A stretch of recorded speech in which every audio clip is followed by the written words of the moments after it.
Our next speaker is Michael Goddard. Michael is Senior Associate Botanist and Technical Lead at Biosis, one of our older, more established, more prestigious consultancies. He covers surveying, monitoring, impact assessments, and specialises in the Victorian Alps and the Victorian Volcanic Plain bioregions. He has more than a decade of experience monitoring the condition of our grasslands and mapping them. He believes sharing knowledge and innovation, like today, will be crucial to arresting the decline in this critically endangered ecological community. Please welcome Michael Goddard.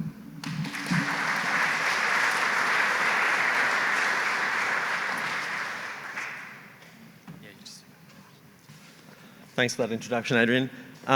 So I'm here today to focus on natural temperate grassland of the Victorian Volcanic Plain, or Natural Temperate Grassland, NTGVVP as it's sometimes colloquially called. I'd like to start by acknowledging the traditional owners as the custodians of the land on which we live and work, and in particular the Wurundjeri people as the traditional owners of the land on which we're gathered here today. I think this is a poignant place to start because the native grasslands of the Victorian Volcanic Plain were and to some extent still are a crucial resource that Aboriginal people relied upon and that they carefully managed over millennia, thousands of years. The reality is that with European colonisation came exploitation of that natural resource and a consequent decline in the extent and condition of natural temperate grassland across the Victorian Volcanic Plain. The decline that I'm talking about basically looked like this. So at the time of European colonisation, it's estimated that there were around 260,000 hectares of natural temperate grassland across the Victorian Volcanic Plain. And by the time natural temperate grassland was listed as critically endangered in 2008, the best estimates were that there were around 5,000 hectares or 1 to 2% of that grassland remaining. And this decline has taken many forms. I like to categorise this decline into three main types. In the top right up here we have complete loss. So this is the irreversible clearing of grassland for some sort of infrastructure or intensification of agriculture or something like that.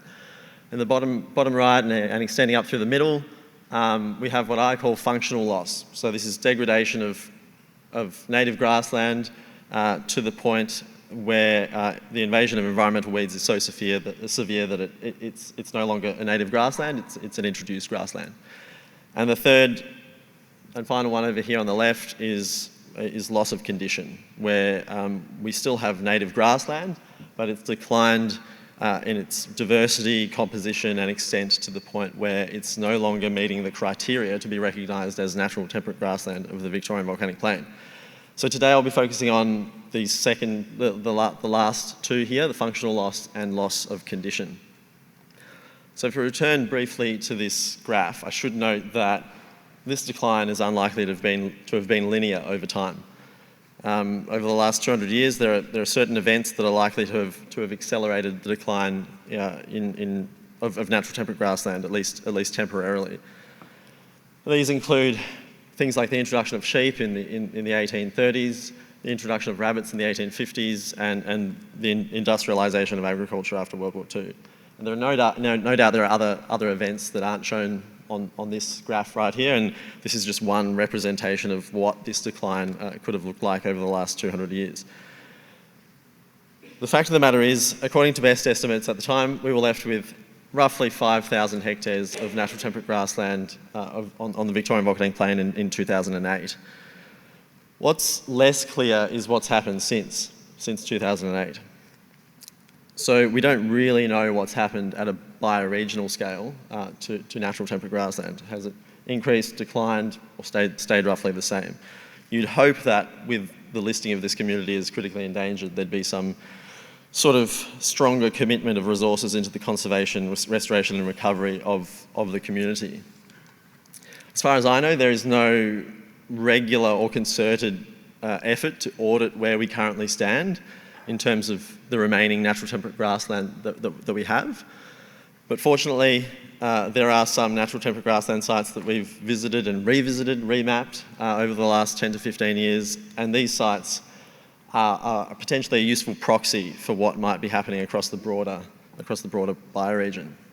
So I'm here today to present some of these sites to you, although I should note that I've de-identified these sites for confidentiality reasons. And I'll be presenting them on this graph. So there are 9 sites in total. These are the first 9 sites that I plucked out of our archives. And they vary in their characteristics. So here I've grouped them by their management regime. We've got 3 urban or peri-urban sites, 3 agricultural sites, and 3 conservation sites. They vary in their land tenure. So some of these sites are on public land, some of these are on private land. They vary in their location. We have 7 LGAs represented in this list. They vary in their urban influence, obviously. Some are quite close to Melbourne, others, or other urban centres, and others are much more rural. And importantly, they vary in terms of their starting extent. So the starting extent of natural temperate grassland when we first visited these sites. Some of these only had less than 10 hectares of natural temperate grassland when we first visited. And others, and one other site here had more than 1,000 hectares of natural temperate grassland. On the horizontal axis, we have calendar year, and on the vertical axis, the extent of natural temperate grassland, or NTG-VVP, as a percentage of the baseline. That means the percentage of the original extent that we mapped when we first visited the site. So starting with urban and peri-urban grasslands, the trend is perhaps unsurprisingly very poor. These are some of the most neglected grasslands that we have. They're often on land that's zoned for future development, whether that's an industrial estate or a residential estate, and often there's no active biomass management or weed control undertaken on these sites. So as a result, we've seen a loss of natural temperate grassland at these sites over time. What is interesting is that there is one site here, the one in the middle, Hume number 2, had a bit of a peak in 1 year. The first 2 years we visited and remapped that site. That corresponds with some biomass management and weed control that was actually undertaken at that site. After 2019, those management actions ceased, and by 2024, there was no natural temperate grassland left on the site. So you'd expect that agricultural sites with some degree of biomass management might be performing a little bit better, given that livestock with livestock grazing, we have that biomass management. But unfortunately, that's not what we have observed. So here we have 3 agricultural sites with declines that are very similar to, if not worse, than the neglected urban and peri-urban grasslands that we also have on the graph. One of these sites in Wyndham, the large yellow dot, started with over 1,000 hectares of natural temperate grassland. So to put that in perspective, assuming 2008 estimates were accurate, that would have represented about more than 20% of the natural temperate grassland that was estimated to have occurred across the entire Victorian Volcanic Plain in 2008. But within 4 years, almost half of that grassland had degraded to the point that it was no longer recognisable as natural temperate grassland. So naturally, we need to ask ourselves, well, what's happening on conservation sites? Are these sites doing any better? And the story isn't really much better. Here are 3 grassland conservation sites that we have revisited and remapped over the years. And while natural temperate grassland is not declining at the same rate as the other sites, it's nevertheless in decline. And I know I said previously that this decline in natural temperate grassland is unlikely to have been linear, and it's unlikely to be linear in the future. But for the sake of simplicity, I think it's worth plotting a linear regression line through these points to just see where we're heading. So I've called this the projected extent line as a way of forecasting where we might be heading with this ecological community. And notably, it has a negative gradient of about 10%. So if this were extrapolated across the Victorian Volcanic Plain more broadly, it would mean that since 2019, 2020, we've been losing roughly 10% of our natural temperate grassland per year. And I should emphasise again here that this is not loss due to clearing. So this is not clearing of grasslands for urban growth or infrastructure. This is simply the rate of decline from the loss of condition or functional loss of natural temperate grassland due to invasion by weed species. Now, to me, this trend looks like the beginning of an extinction vortex. So this is the concept of a vicious cycle where small, fragmented ecological communities like natural temperate grassland become increasingly vulnerable, and as they become increasingly vulnerable, they become smaller and more fragmented, and that continues until we have nothing left. This data intersects the horizontal axis before 2030, so if this is anything to go by, it suggests that natural temperate grassland might be extinct in the wild by 2030. And by that, I mean extinct at all but the most heavily and intensely managed sites. So what can we do to turn this around? Many of the answers to this question, I suppose, are being discussed here today, and I certainly don't have all the answers. I think events like this are crucial. I think the continued involvement of traditional owners with traditional knowledge will also be crucial. I think that if this data shows anything, it's that we do actually need more natural temperate grassland in conservation reserves. Yes, these conservation reserves are in decline, but the decline is slower. And so, if we can slow that decline, we can buy ourselves some time to work out some more solutions. Over the last few weeks, I've collated even more data for these sites from the last couple of years, and about half a dozen additional sites. And what that data is not quite ready to present here, but what that data has shown is that the more sites we can add to the conservation estate, the slower the decline will be, the less steep that black line will be. So we need more biomass management. Those sites that do have some sort of biomass management are in less of a steep decline. We need more weed control, we need more frequent monitoring. So the sites that have more frequent monitoring in our data set are the ones with more informed landowners who can slow that decline of natural temperate grassland. I think more than anything, we need restoration of natural temperate grassland at a scale that we've never seen before, and quite frankly at a scale that we don't currently have the resources to achieve. These resources are going to be extensive. We're going to need land, we're going to need seed, and we're going to need essentially an army of highly trained restoration ecologists to build on the knowledge and experience that we already have in this room today.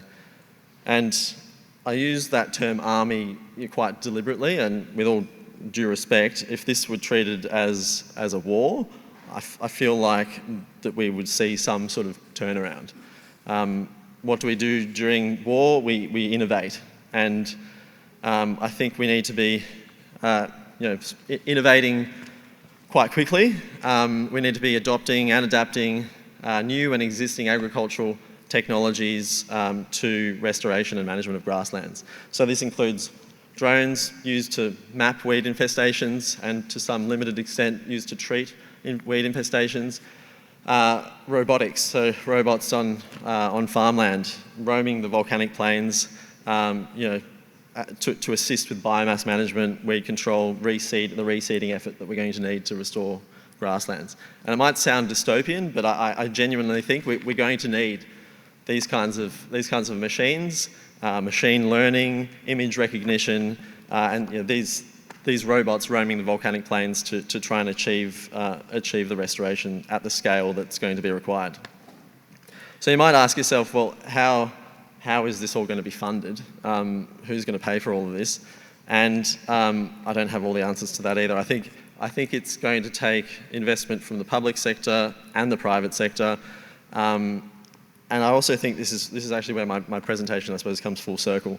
I mentioned that with European colonisation came exploitation of the natural resource that was the native grasslands, that are the native grasslands of the Victorian Volcanic Plain. Essentially, European colonists converted these highly productive grassland ecosystems into wool. That wool was shipped overseas. A lot of early colonists got rich, and we don't really have anything to show for it, except for a highly degraded ecosystem. And so this might sound quite familiar because the same sort of thing is happening today in Australia. We have the same mentality and exploitation of our natural resources. And unlike Norway, we don't have a $1 trillion sovereign wealth fund to support these kinds of restoration activities that are needed. So my personal opinion is that the sooner we start appropriately taxing the exploitation of the natural resources that are ours, and using that to reverse some of the historical damage that has occurred, the better. Those debts have been accruing for too long, and it's time. Thank you. It's good to know that opinion is shared. I'd just like to finish by thanking my colleagues, past and present, who contributed to this data set and this presentation. I couldn't have done it without all of my colleagues. And also finish by pointing out, well, just as a sort of call out, if there's anyone out there who has or who is regularly mapping and remapping natural temperate grassland sites, please do get in touch. My contact details are here. Or come and grab me over lunch. I'd be really keen for a chat.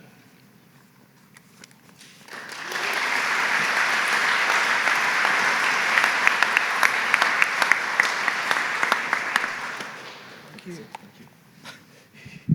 Fantastic. Okay, we're going to have a Q&A session downstairs.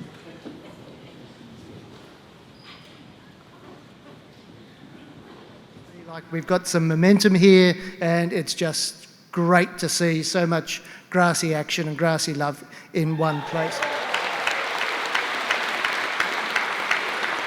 Thank you. Fantastic. And that's it.